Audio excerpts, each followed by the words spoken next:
Welcome, everybody, to the Sentinel Report. I am your host, Alex Newman. Folks, so much happening in the world. Our friends over in the United Kingdom have a new solution to the illegal immigration crisis. You need a digital ID. That is according to their new Muslim Home Affairs Secretary. I wish I was kidding, but I'm not. And, of course, we warned you this was going to happen. We've got the great Peter McIlvenna coming on the program to discuss that with us.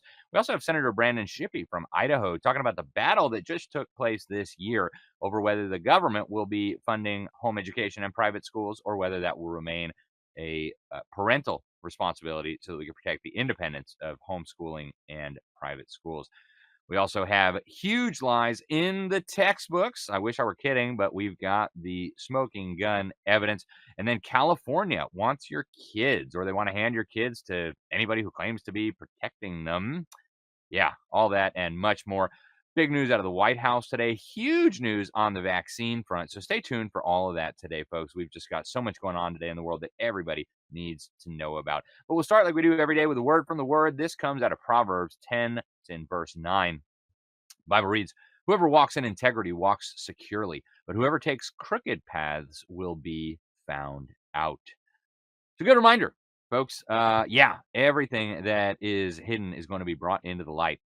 Always good to remember that when you think you're doing something hidden, it's not going to be hidden forever. Before we get to the news today, I do want to tell you again about our good friends over at Victory Nutrition International, folks. One of the products that they've got that I just love is called Trim Rocks. It comes in these nice little packets, and it does a lot of good stuff. It boosts your energy levels. It helps you burn fat, brings balance. It's got all kinds of really great ingredients, all natural, obviously, with patented absorption technology. And one of the things that I like best about it is it's not like those nasty supplements that either taste terrible or whatever. This one actually tastes like Pop Rocks. You put it in, and it's like popping around. Really, really great stuff. So go check them out, folks. They're giving a really special discount right now. It's at VNI for Victory Nutrition International .life/Newman. And when you use the code Newman20, they're literally going to give you a 20% discount on this so you can try it out. And they've got other great products too that we just love. They've got this Protovite, really good stuff. You just add it into your water. It's antioxidants. It is multivitamin. It's all kinds of great stuff. And then they got this one here full of enzymes to help your digestion. I just can't say enough good things about these folks. I've gotten to where I use them every day. And we do want to encourage our loyal viewers and listeners to give it a try. I think you're really, really going to like it. And again, when you use that promo code Newman20, you're going to get a 20% discount on your order. We also have the great Andrew Muller joining us today for our news segment. He is, of course, Chief of Operations at Liberty Sentinel Media, also a regular contributor to the New American Magazine, where I serve as senior editor. Andrew, welcome to the program. Trump had a big announcement today, just this morning, in fact, something that was music to my ears. Tell us about it. Yeah, so Donald Trump spoke this morning at the Religious Liberty Commission for the White House. It was hosted at the Museum of the Bible, where he actually donated his personal Bible that he was inaugurated on to the Museum of the Bible. And he talked about the importance of prayer, the importance of turning back to our Christian roots. There was a whole bunch to it. He said, "We will never surrender our God-given rights. We will defend our liberties, our values, and our sovereignty, and we will defend our freedom." Here is actually a clip of the president saying that. America has always been a nation that believes in the power of prayer, and we will never apologize for our faith, ever, ever, never, never. We will never surrender our God-given rights. We will defend our liberties, our values, our sovereignty, and we will defend our freedom. And with the help of amazing faith communities across the land, so many are represented with us today, we will truly make this the golden age of America. That's what we're doing. We're in a golden age. We're at the very beginning of a golden age. So much progress has been made in the last 8 months. Progress like nobody's ever seen before. They're writing about it. They're actually saying it. They've never seen anything like what's happened in the last 8 months. And together we will make our country greater, stronger, more united, and more faithful than ever before. So that was great. And it was different than your typical, presidential address about religious freedom. He didn't just talk about faith and spirituality in these general terms. It was overtly Christian. He mentioned the Bible. He mentioned Jesus Christ. And he actually talked about the Bible and the importance of it when he gifted his personal Bible to the Museum of the Bible. Here he is talking about the scriptures explicitly. For thousands of years, the Bible has shaped civilization, ethics, art, and literature, and it's brought hope, healing, and transformation to untold millions and millions of lives. The Bible is also an important part of the American story. That's why I'm delighted to announce that just moments ago, I have personally delivered the Trump Family Bible given to me by my mother. I remember the time she gave it to me. But it was used in both my inaugurations and also display at the museum. And I guess it will now be displayed right in the heart of our nation's capital right here. And that's an honor. So really significant. I mean, as Christians who love America, want to see America have a national revival, this is huge. And this event wasn't just, a little bit of lip service, nice announcements about the Bible. It actually came with a really nice action item. President Trump released this America Prays initiative, and it came with this really nice landing page that you see here on the screen, an invitation to prayer and rededication of the United States as one nation under God. And this actually comes with a 22-page really devotional, Alex, about America's Christian heritage. It starts in 1607 with the Cape Henry landing and the devotion of Jamestown. It goes all the way through the Pilgrims, the first prayer in Congress, all these different things, praying at the Constitutional Convention. Really fantastic resource. And what they're trying to do is get 1 million Americans a week to get together and pray for our country leading up to what they're calling the Super Centennial, the 250th anniversary of our country, July 4th, 2026.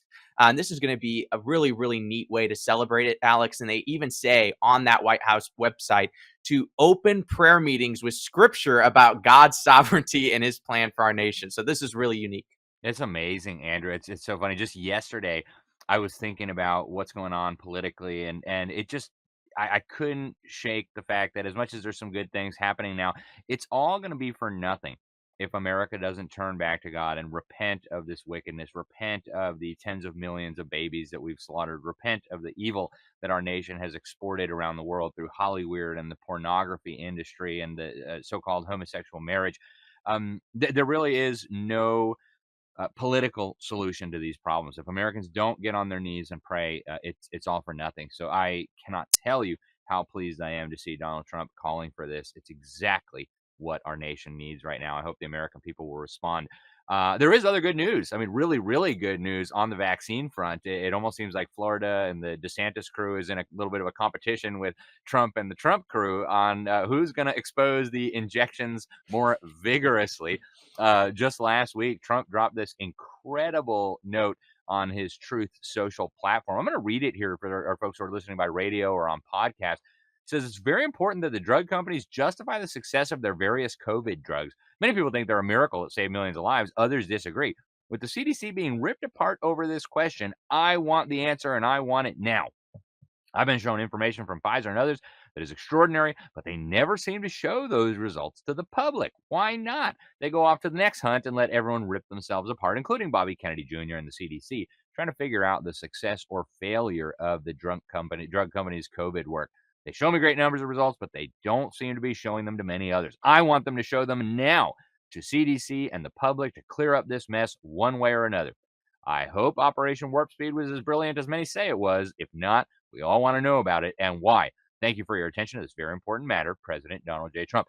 Folks, I've been begging for this for years now, for Trump to please get off of this ridiculous idea that Operation Warp Speed was the greatest thing since sliced bread. It was a catastrophe. It killed my father. It terribly injured multiple members of my family.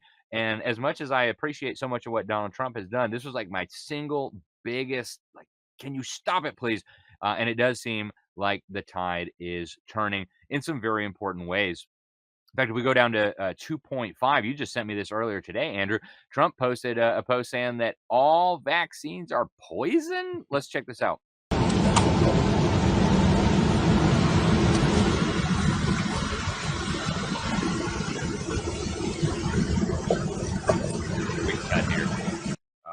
For the folks listening to us, they're not going to be able to see that, but they go on to show the mercury and how incredibly toxic that is. Of course, it's in all the injections.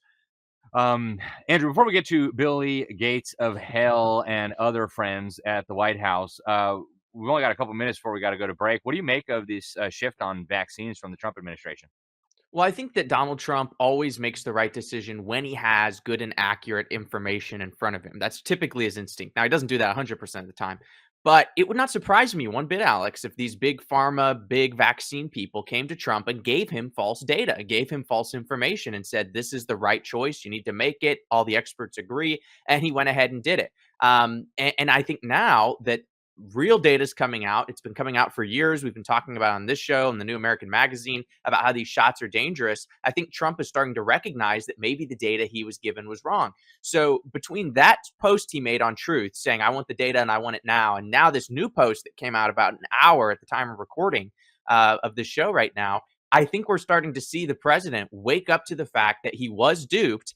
And if Robert F. Kennedy's HHS can coincide this data the president's putting out about these vaccines maybe being false and the information he was given false, I think we can make a really strong case that this was a big deep state operation to kill tons of people, to harm our country, and to take us backwards. So this is a huge development. We need to be praying for Trump and his wisdom. But I do think when he gets the right information, he makes the right choice. And I think he's recognizing that that right information was not given to him. Yeah, and I've said all along, I think he was duped. I hope and pray he was duped, because the other alternative is almost too terrifying to consider. Yep. But also, he just has a track record, like you said, of doing the right thing when he's got good information. So let's hope and pray that that's what's going on here.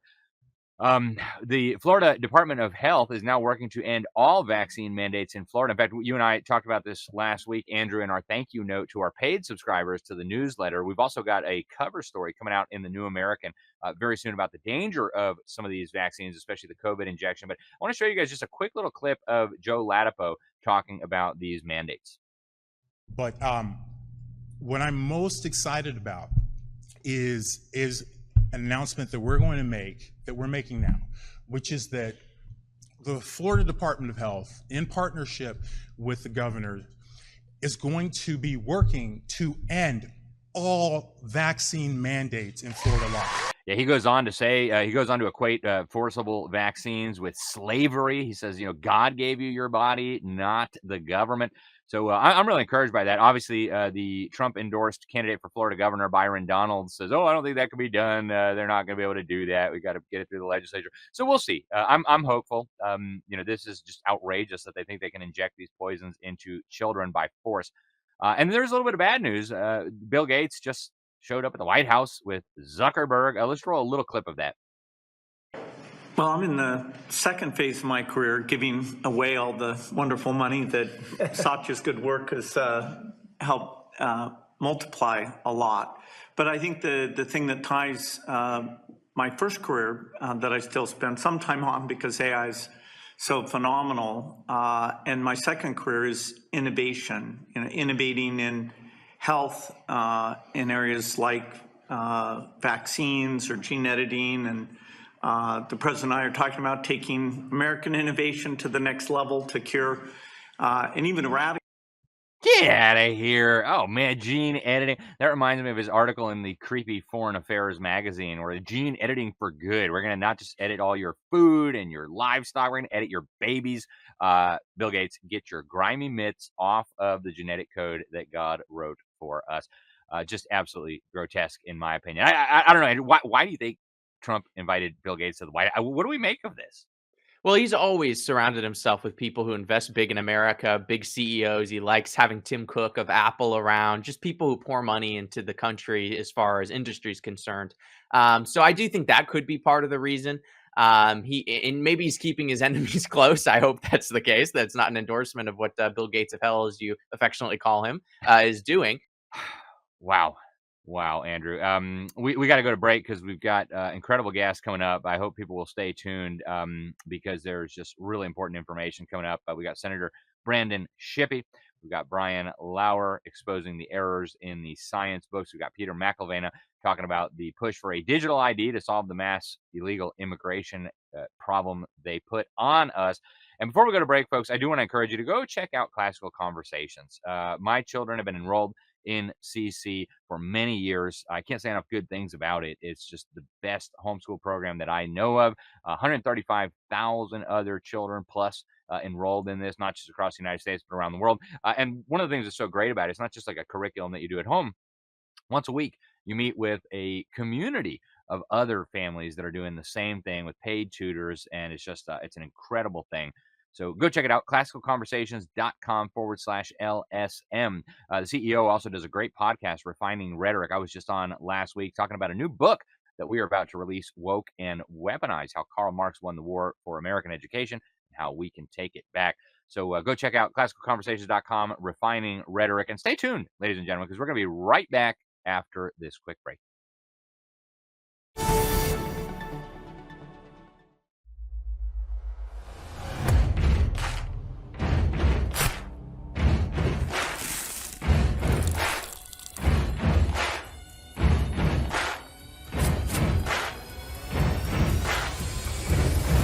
Say hello to Trimrocks by V&I.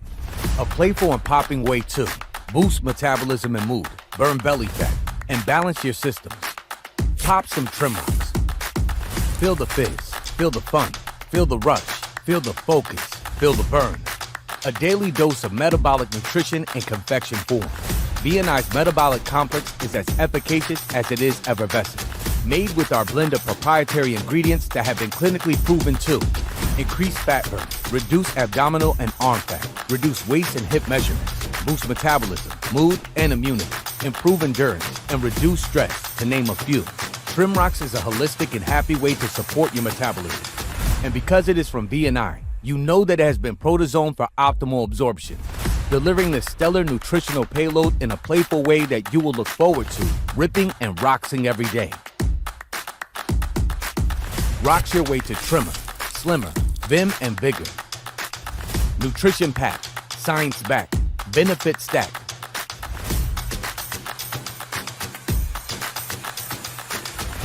V&I, we will rocks you.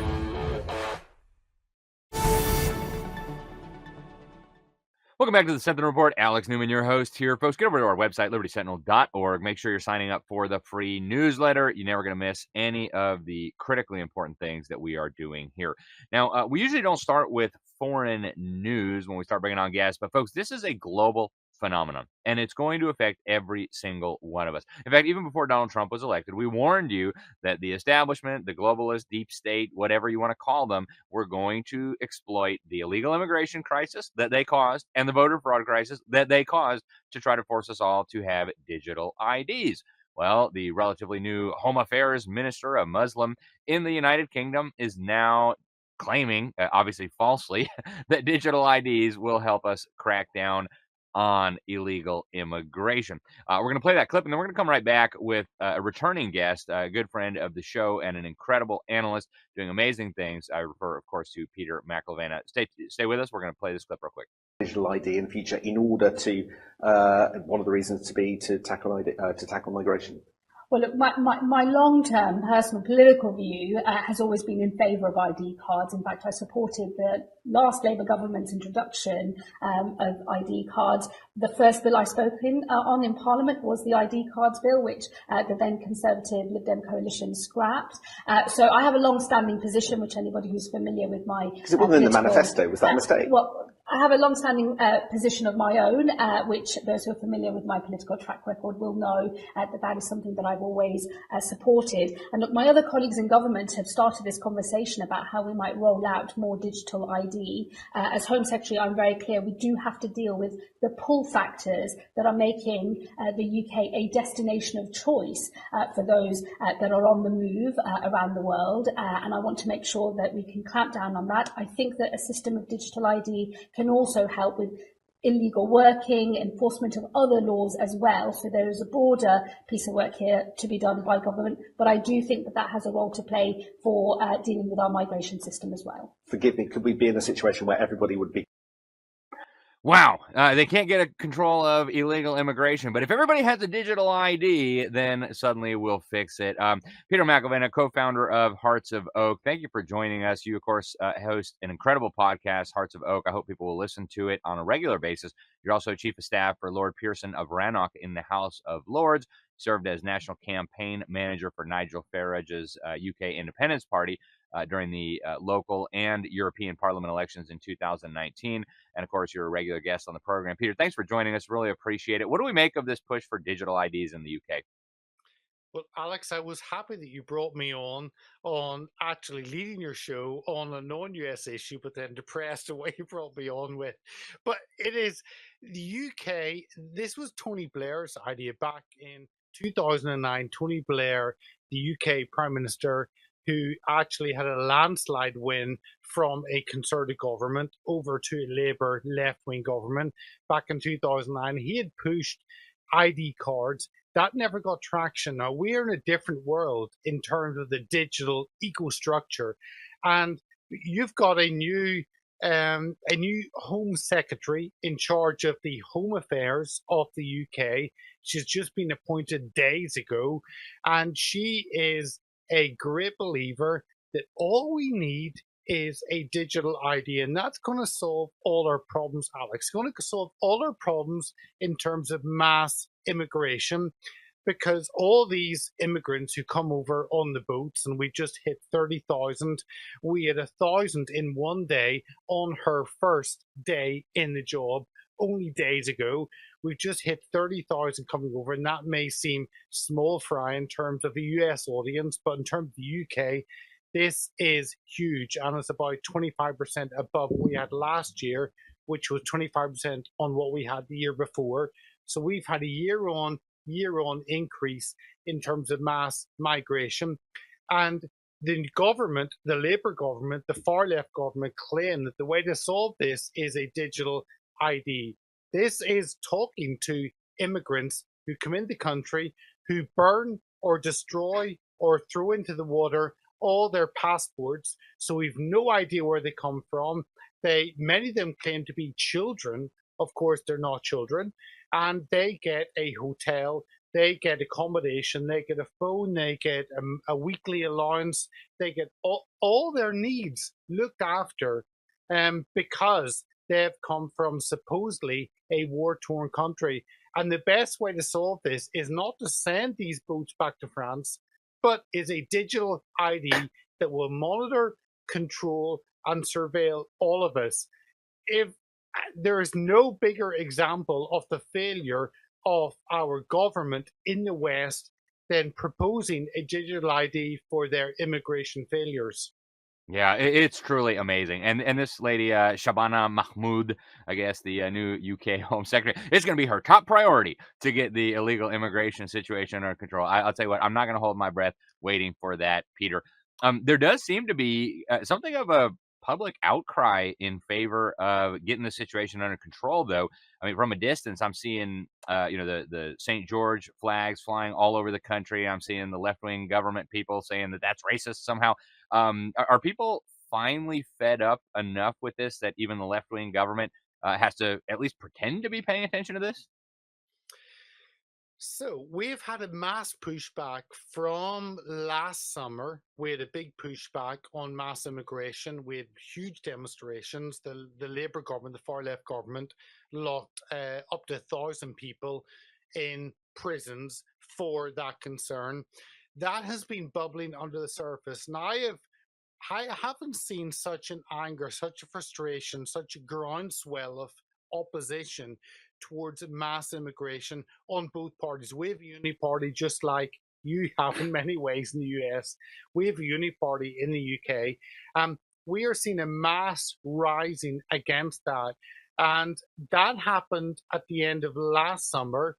It was dissipated because the Labour government fantastically, smartly used law enforcement to go after people and throw them in a jail cell in 48 hours, despite our court systems not having any capacity to deal with rapists, with sexual offenders, with robbers. But hey, if you protest against a migrant hotel, you can actually be processed through the system and end up in a prison cell in 48 hours. Wow, I wish you deal with real criminals and people, not people concerned with immigration. So that's on that side.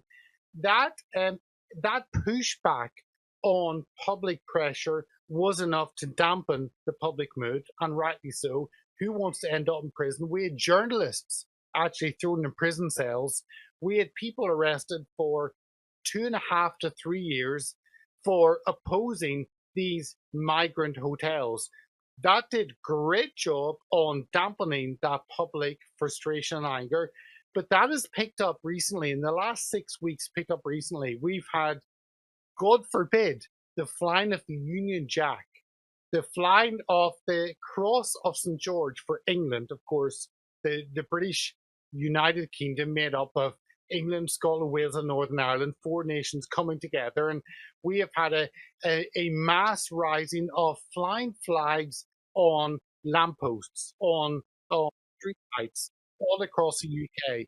And that has meant that we have people coming and putting thousands and thousands of flags across these street lights, standing up for their identity as British citizens widely and narrowly as English citizens. I've seen Scottish flags, Northern Irish flags, Welsh flags, and people pushing back to say, this is our country, this is our identity, this is our vision for what makes a nation great, and we're going to hold on to it. And we now have a huge clash with council officials, local authority individuals removing Union Jacks, the flag of the United Kingdom, but leaving up Palestinian flags.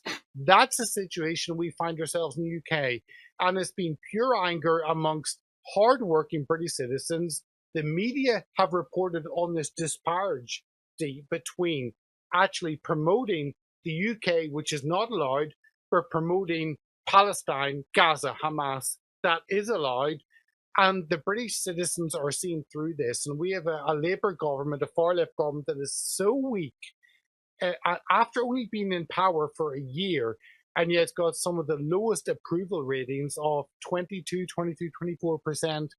And the public are seeing through that. And I think there is hope in the UK that the public are able to push back and begin to see a political change. And you mentioned some of that, and of course some of that change is reform with Nigel Farage that is not perfect, but actually is the main opposition to the UK far-left Labour government. Yeah, we're going to have you back to discuss reform and Nigel Farage and the very important things that are happening in British politics. But this is amazing to me, Peter, and I think it's amazing to most Americans. Like, flying your own country's flag is racist, and you might go to jail for speaking out too vociferously. It's just really, really sad. And we reported last week about some encouraging trends in the UK. Young people apparently going back to church in larger numbers. So praise the Lord for that. We're going to have to get you back, Peter. But in the meantime, I want people to go check out the excellent show that you do, Hearts of Oak. What's the best way for people to follow your work, Peter? So heartsofoak.org is the website, at Hearts of Oak UK on X, or at Hearts of Oak on all the other platforms. We stream on X American News, we stream on Daily Cloud, we stream on Steve Bannon's War Room, all over Monday, Thursday, and Saturday, 3 p.m. Eastern. So do join us on any of those platforms. Yeah, folks, go check it out. It's a very, very good show. Peter McIlvenna, thank you very much for joining us today. I can't wait to get you back to discuss all the important stuff going on over there. Until then, be well, my friend. Thank you again. Thank you, Alex. Always a privilege joining you. God bless you, sir. All right, folks, stay with us. We're going to be right back with Senator Brandon Shippy. He has an incredible family story involving homeschooling, some of the pioneers that literally did time so that we could homeschool in freedom, that literally ended up on the wrong side of the law so that we could homeschool in freedom. And he is sounding the alarm about another major threat to home education that a lot of people aren't paying attention to. So stay with us. We're going to be right back after this quick break. In 1776, a nation was born, forged in the crucible of revolution. Brave men and women stood together fighting for freedom, liberty, and the pursuit of happiness. Throughout history, the spirit of patriotism has prevailed. The battles may have changed, but the values remain the same. Today, in 2024, we find ourselves at a pivotal moment where the call for unity, freedom, and a better future echoes louder than ever. Introducing Patriot Mobile, the wireless carrier that stands with you. We are committed to supporting the values that make our nation great. With affordable plans and reliable nationwide coverage, Patriot Mobile is not just a wireless service. It's a call to action for those who believe in the American dream.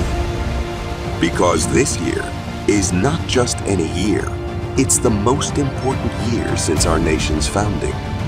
Choose a wireless carrier that shares your values. Choose Patriot Mobile. For free activation, use promo code Newman. Welcome back to the Sentinel Report, folks. Thank you very much for staying with us over the break. Folks, I've been sounding the alarm for years now about what I consider to be a really significant threat to the independence of our home schools and also even of our private schools. And this, unfortunately, has brought us into something of a conflict with people that we love and respect and consider friends and are actually allied on most issues with. We have a very special guest today who's got some personal experience with this whole issue, and his warning, I think, needs to be heard. I'm referring, of course, to Senator Brandon Shippy of Idaho.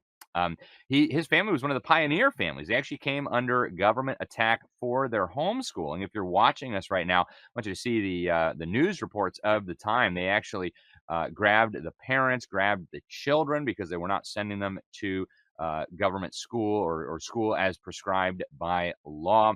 So they really put their money where their mouth was. They like literally came under government attack.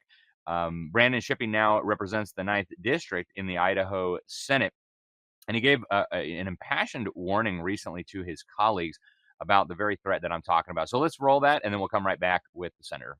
President, senators, this isn't about freedom. This is about money.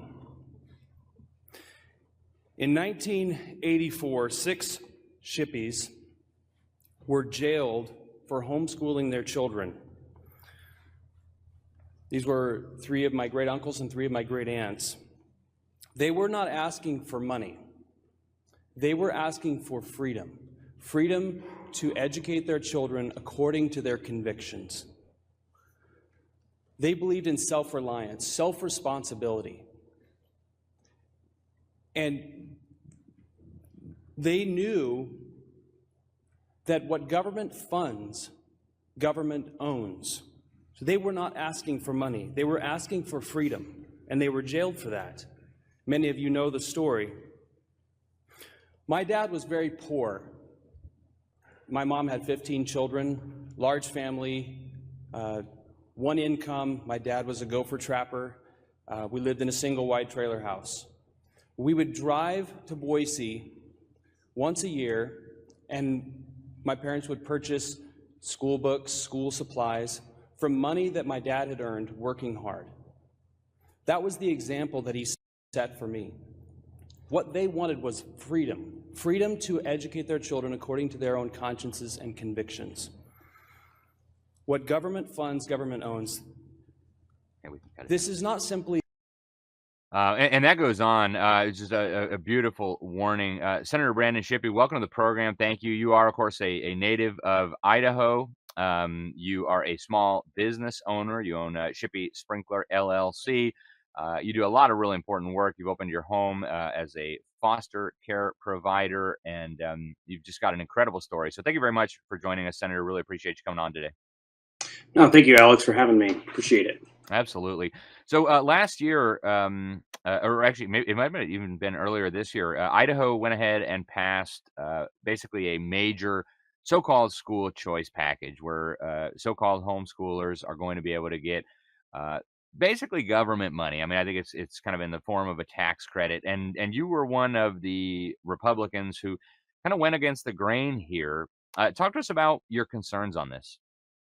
Yeah, so back in February, we passed House Bill 93, which is a refundable tax credit. It's not just simply allowing you to deduct a certain amount from your taxes, but this is a refundable tax credit, meaning that even if you didn't pay anything in, you would essentially receive $5,000 per child. This program is capped currently at $50 million per year, and it's kind of on a first-come, first-served basis. It's meant for kind of the lower income spectrum of families. So there's a cap on income on that.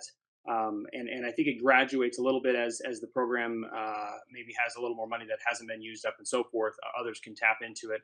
But essentially what it does is it allows any educational expenditures, whether private school, homeschool, curriculum, tools, whatever it might be, to be essentially you get a refund for this. And so many, of course, have said, "Hey, this isn't a voucher system. This is an entirely different system." But ultimately, this is the same idea. My major concern, of course, is the with many homeschoolers is that with shekels come shackles. The strings attached are the major issue. But as any good conservative would agree with me, I think that we don't want taxpayer dollars being spent without accountability, and so we want accountability when our tax dollars are being spent. And yet, I hear many legislators pushing for zero accountability on some of these programs, which is just not realistic. And these accountability measures will come. This was an additional cost to the state.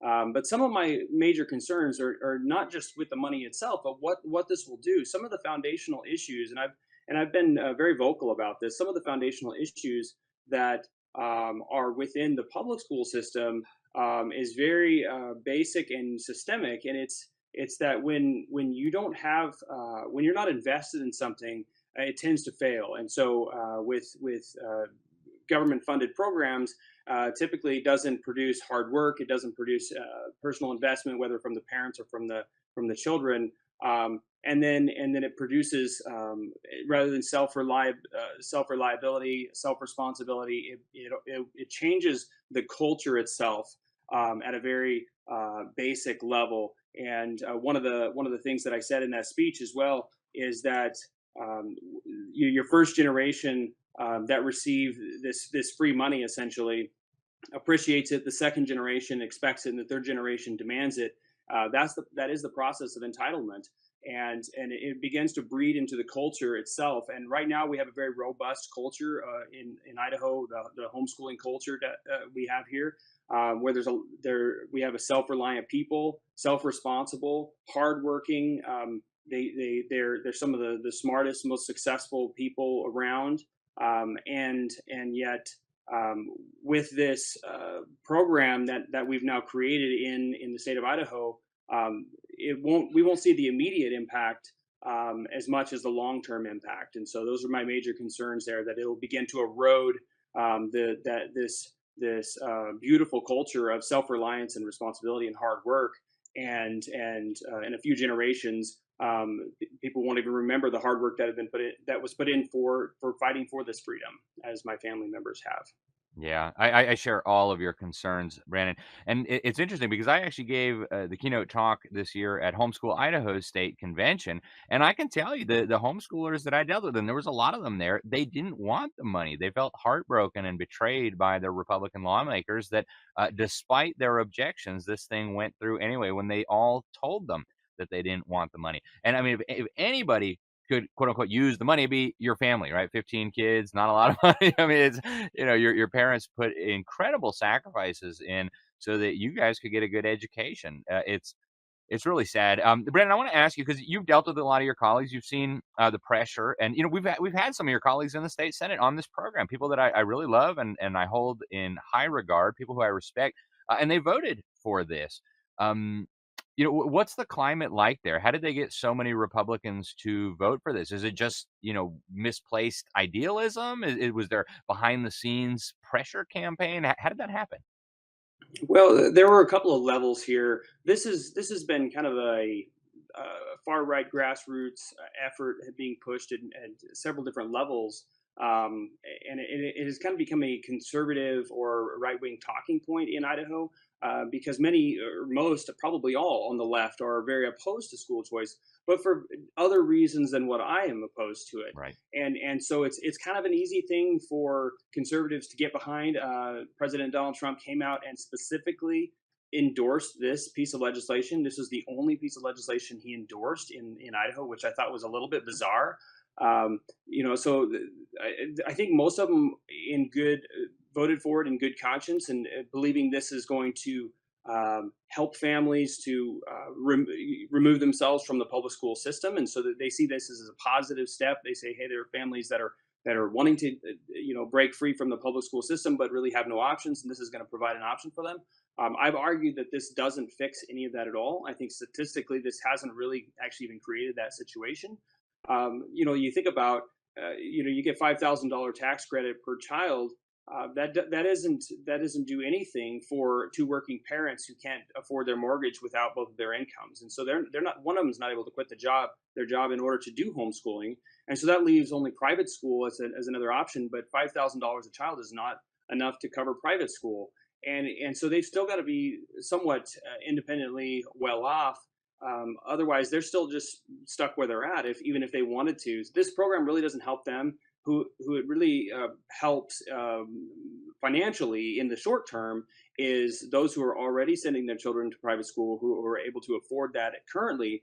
This will help relieve some of that financial burden, at least for a time, until the tuition raises up to the point because that the market will continue to support. As you know, and I know this as a business owner, that as soon as the market will support a higher price, I raise my prices, because it's not because I'm greedy, because I need to purchase better equipment, pay my employees better, and so forth. And so schools, they set their prices at not at some arbitrary level, but they set them at what the market will handle, what the market can support. And so now when you have this extra $50 million, $5,000 per child, the market's going to be able to support a higher amount.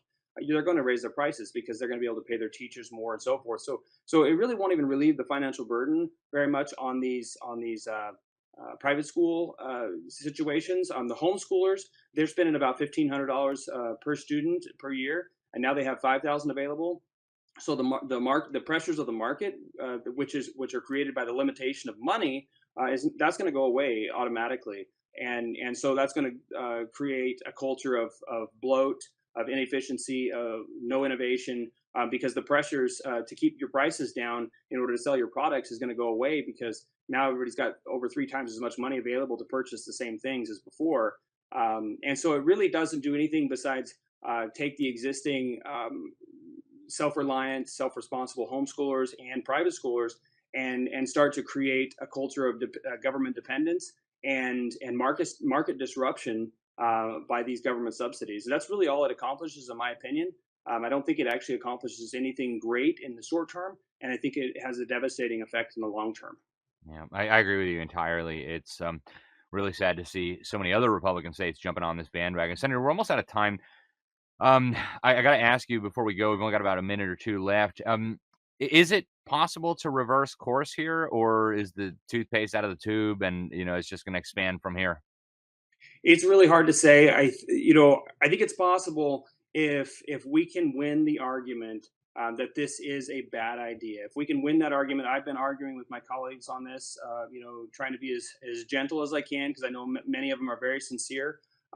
It's going to be hard to reverse this. I know they're going to be more pushes for greater amounts. I'm sure there'll be a bill to increase that 50 million to 250 million and increase the amount per child and so forth.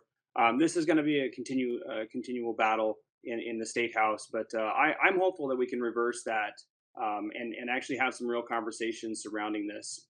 I sure hope so too. And we're already starting to see in other states that have passed this, the calls for regulation, for testing, for controls are picking up speed. So maybe it's not too late for disaster yet.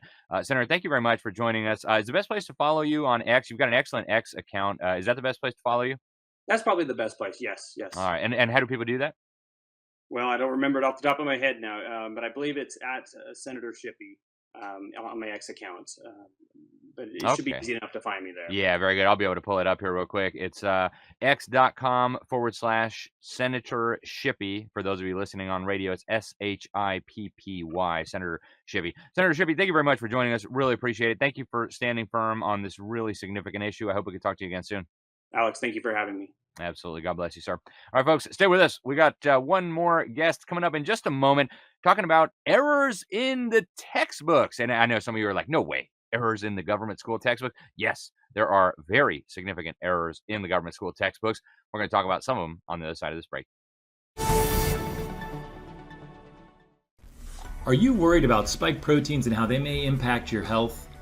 Are you looking for help? The Wellness Company has an answer in the form of our clean, pure, all-natural spike formula developed by experts like Dr. Peter McCullough. The Wellness Company's spike formula includes the incredible nattokinase, dandelion root, black sativa extract, green tea, and iris sea moss. Even better, the spike formula by the Wellness Company is vegan, gluten-free, and made right here in the US, so you know that you can trust and rely on it if you're concerned about spike proteins. Buying American-made, natural ingredients of this quality separately will cost you over $100. Our spike formula is only $65.99. Get spike formula today by going to twc.health.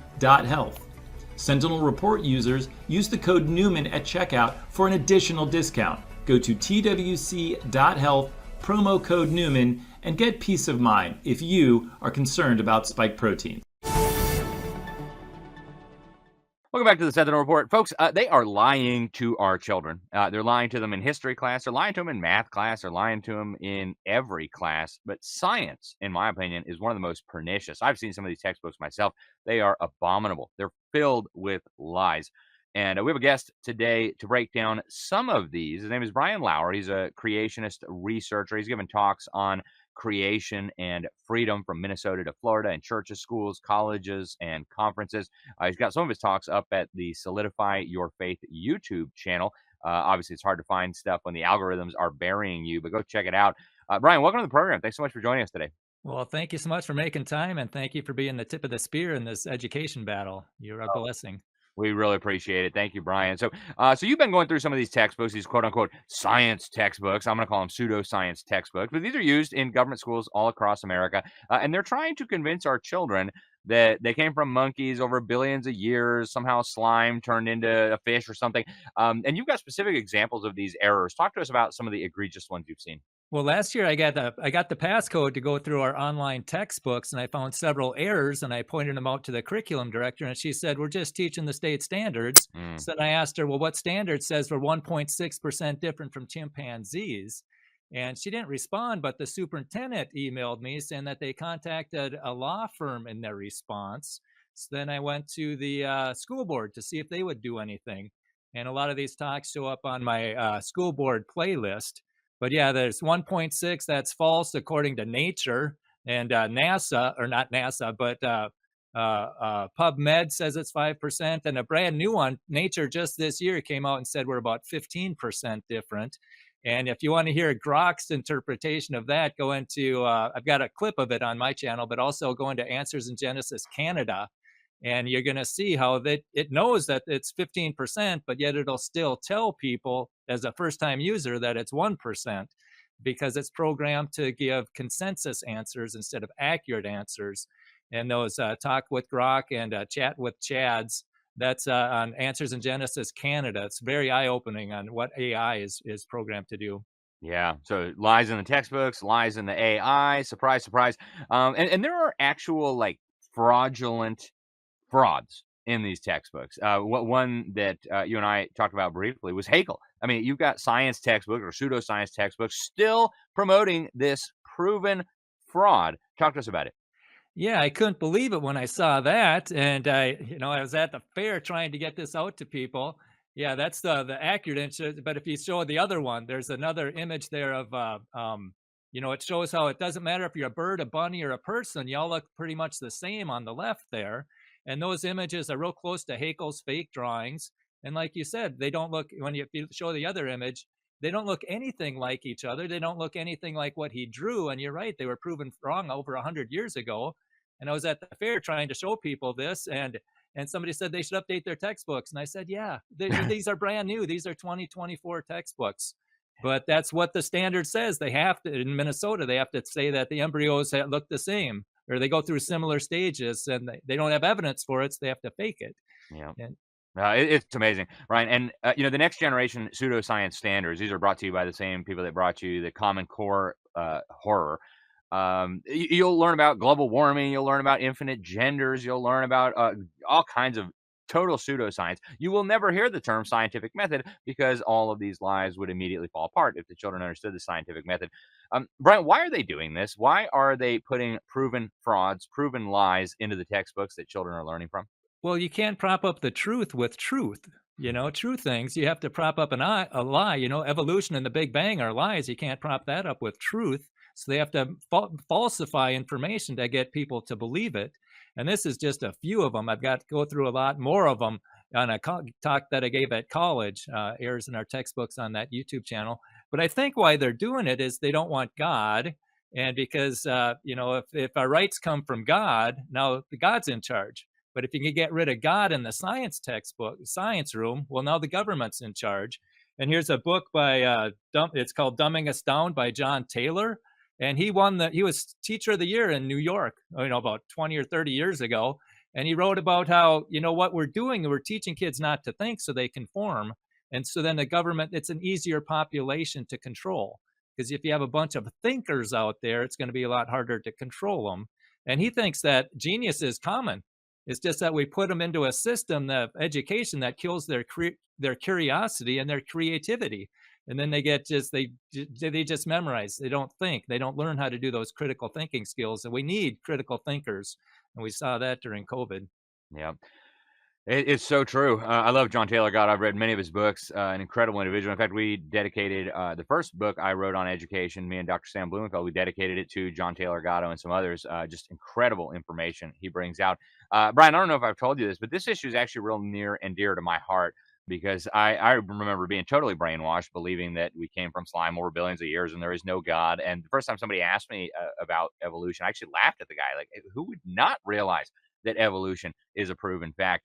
And it wasn't until I saw an incredible individual expose the lies in the textbooks that I realized, wow, I was deceived. And that's really, eating some humble pie. I can't believe I was dumb enough to believe all that stuff. But I know there are many decent people out there who are still caught up in these lies. So I hope we can fix it.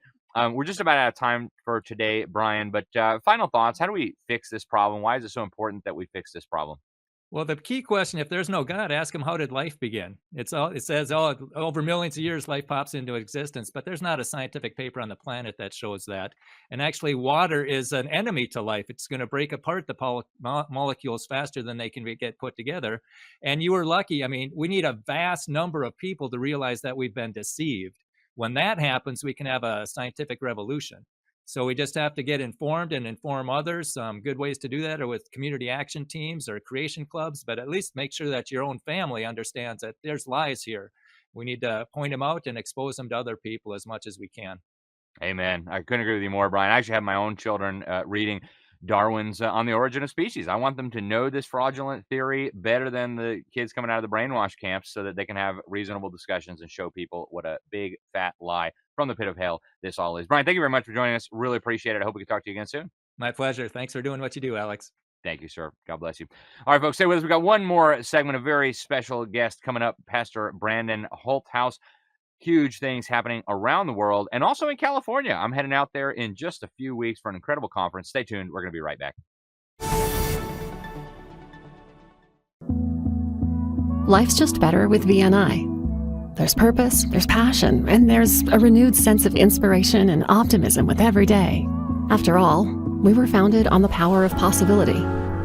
Nearly a decade ago, a team of world-class scientists, formulators, and industry makers brought together biology, chemistry, and technology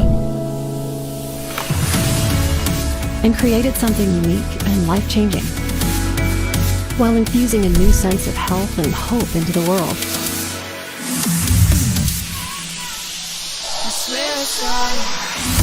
With every product comes an empowering opportunity to take charge of our destiny. One where we feel rejuvenated and energized, and everything else around us feels lighter, brighter, and full of promise.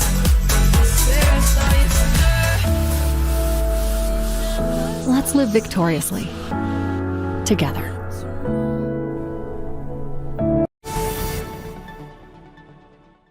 Welcome back to the Sentinel Report. Folks, we are very concerned about the ongoing erosion of parental rights here at the Sentinel Report. We're also very concerned about the fact that so many churches are silent on so many critical issues that the Bible teaches on very clearly.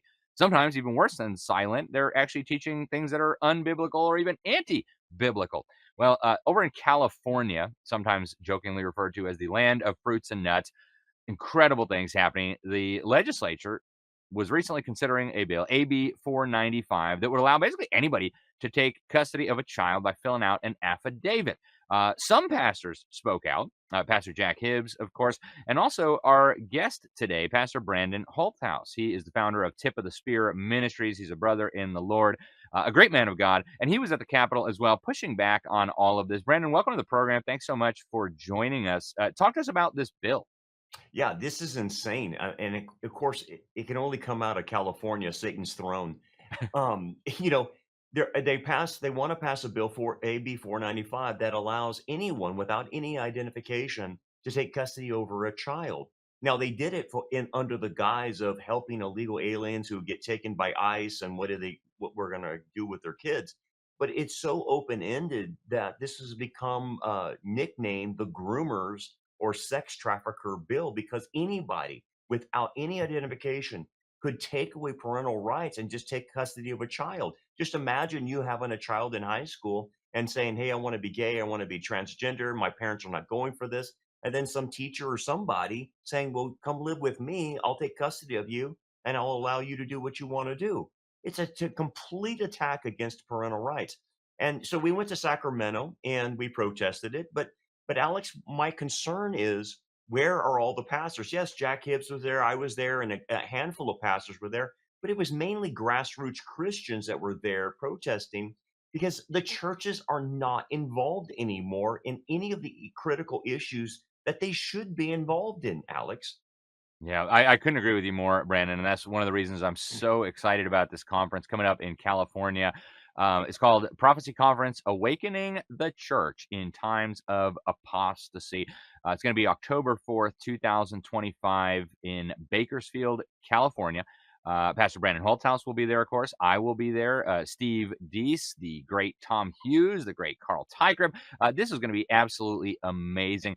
Brandon, I cannot wait for this. Tell the folks a little bit about what they're going to learn about at this conference. And by the way, folks, even if you're not near Bakersfield, you can live stream it. But Pastor Brandon, what are people going to learn about at this conference? Well, we're not just simply going to point out the problems. We're definitely going to do that. We're going to give people solutions of how to get involved. What can they do if their church or their pastor is not going to lead the way? And I think that's what I'm starting to see God doing, is a grassroots movement of, look, we're in a culture war. We have got to be salt and light. And so we're going to give those talking points of how do we effectively engage this culture.